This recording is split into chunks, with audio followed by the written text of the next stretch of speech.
السلام علیکم. حلقہ رومی و اقبال میں خوش آمدید. Welcome to Iqbal and Rumi circle. ملے ہیں ہم کو آباد سے جو موتی علم و حکمت کے ہمارا فرض ہے پہنچائیں ان کو اگلی نسلوں تک. The pearls of knowledge and wisdom that we have acquired from our ancestors, it's our responsibility that we pass them on to our future generations. Today I'm going to use one verse and translate it, simple English, simple Urdu, and give a meaning and message that emanates from it. تو شعر ہے تھی عجب موجودگی میں خود تو حاضر تھا وہاں، میری فطرت میں رقم ہے قصہ یوم ا'لست. اس کا اردو میں سمپل ٹرانسلیشن یہ ہوگا کہ ایک حیران کن وہاں پہ موجودگی تھی یا وہاں پہ جلسہ تھا. میں خود تو حاضر تھا وہاں، میں اپنی ذات میں وہاں پہ موجود تھا. میں یہ کہنے والا شاعر کہہ رہا ہے کہ میں ایک خاص قسم کی موجودگی کی شکل میں وہاں پہ اپنی ذات میں موجود تھا، اور میری فطرت میں رقم ہے قصہ یوم ا'لست.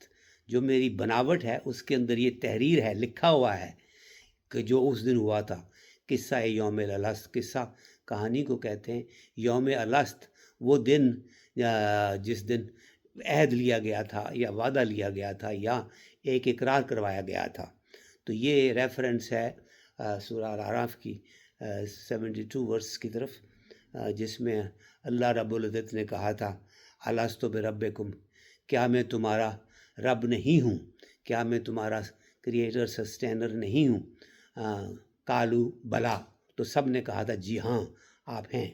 تو یہ عہد ہوا تھا سب روحوں کے ساتھ. اب یہ اس کا پس منظر یہی ہے کہ اللہ رب العزت نے تمام ارواح پیدا کیا، ان کو آدم علیہ السلام کی نسل کی تمام ارواح ان کے گروئن سے ان کو یعنی ایک طرح سے ایکسٹریکٹ کر کے وہاں پہ جمع کیا، اور وہاں پہ سب کو یہ کہا کہ کیا میں تمہارا رب نہیں ہوں. تو سب نے کہا ہاں آپ ہمارے رب ہیں. یہاں رب خالق کے علاوہ رب اور بھی بہت کچھ ہوتا ہے. رب وہ ہے جو آپ کی ذات کو سسٹین کرتا ہے، کھلاتا پلاتا ہے، آپ کے لیے سارے اہتمام کرتا ہے، اس کو رب کہتے ہیں. جو آپ کو صرف پیدا کر کے چھوڑ نہیں دیا بلکہ آپ کو پیدا کر کے آپ کے سارے اہتمام اس نے پورے کیے، تو وہ ہے. تو اللہ رب العزت نے یہ وعدہ سب کو لیا.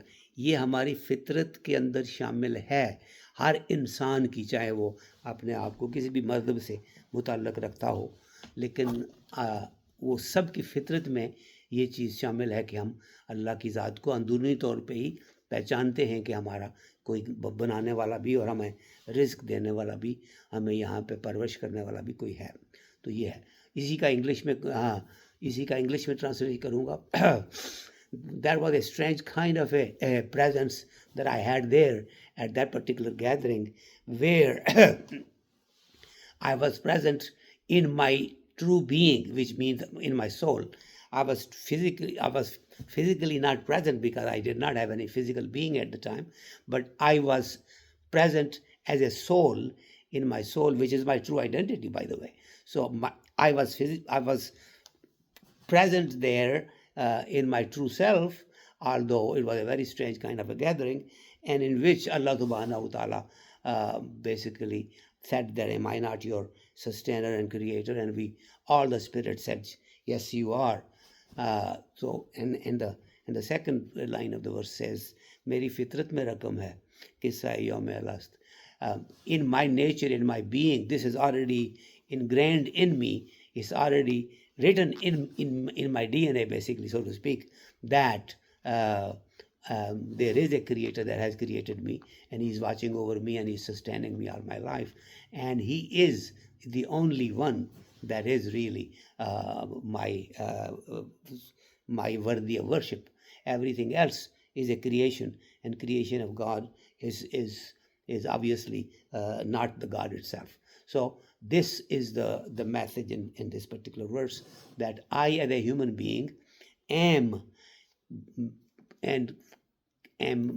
kind of made in such a way that I'm naturally inclined to feel the presence of a creator within me. All I have to do is really connect to myself, recognize who I am and where I came from, and then that will connect me to my true being, which is my spiritual being. And that spiritual being came from my creator God, and he connects with me. Once I make that intention and purify myself and make a special kind of effort to be true to my being and do what my creator has asked me to do, and refrain from those things that he has told me not to do. May Allah subhanahu wa ta'ala keep us on the right track and keep us in a way cognizant of the fact that we are here with a purpose, and we have to be empathetic to each other and to all creations of Allah subhanahu wa ta'ala. All creation is created to serve us, and we as human beings are supposed to be doing the work of Allah subhanahu wa ta'ala. So he serves his creation through us, through human beings. Some of us may kind of do this work and become visible doing it. Others may do it in a way that nobody can see that, but only Allah subhanahu wa ta'ala does. And there are other souls that really don't perish. They disappear from this world, but they are actually doing God's work, and they keep coming back and doing wherever they are required. Allah subhanahu wa ta'ala uses those also. But some of these things are beyond our understanding, so we'll leave it at that. Until we meet again, Allah Hafiz, Assalamu alaikum.